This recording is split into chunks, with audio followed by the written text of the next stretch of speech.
Guys আসসালামু আলাইকুম।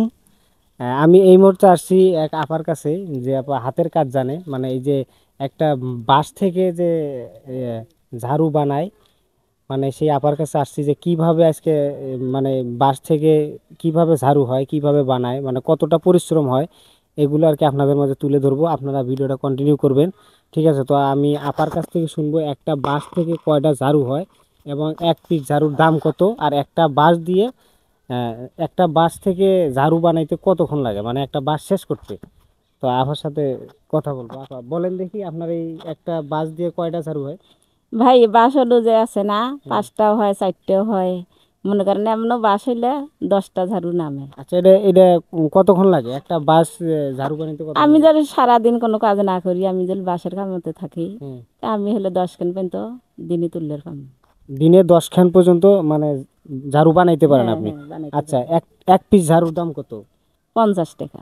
50 টাকা। উম, আর এবং মানুষ যদি এই ঝাড়ু চায় যে আমরা 10টা বা 20টা বা 15টা 5টা ঝাড়ু নিবো, মানে আমার এই যে কমেন্ট বক্সে কমেন্ট করে অনলাইনের মাধ্যমে যদি চায়, হুম। আপনি কি দিতে পারবেন? হ্যাঁ, দিতে পারবো। হ্যাঁ। আমাকে সময় দেওয়া লাগবে। ও, তাহলে সময় দিলে আপনি ঝাড়ু দিতে পারবেন। হ্যাঁ। তো গাইস, অসংখ্য ধন্যবাদ আপাকে। তো আপনারা অবশ্যই আপুটার জন্য এই ভিডিওটা একটা লাইক, একটা কমেন্ট, একটা শেয়ার করে দিবেন। আর যাদের যাদের ঝাড়ু লাগবে তারা অবশ্যই কমেন্ট বক্সে কমেন্ট করবেন, ইনশাআল্লাহ ঝাড়ু পাঠিয়ে দেওয়ার চেষ্টা করব। ধন্যবাদ সকলকে।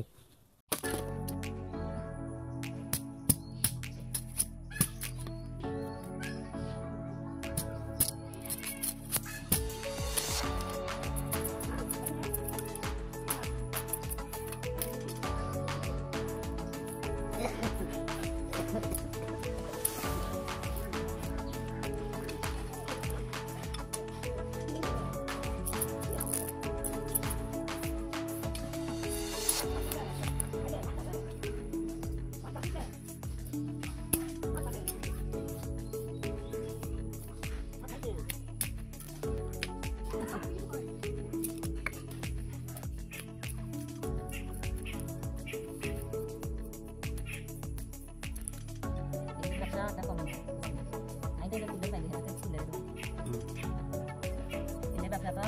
Zaman kau sih sih, tak, kau berani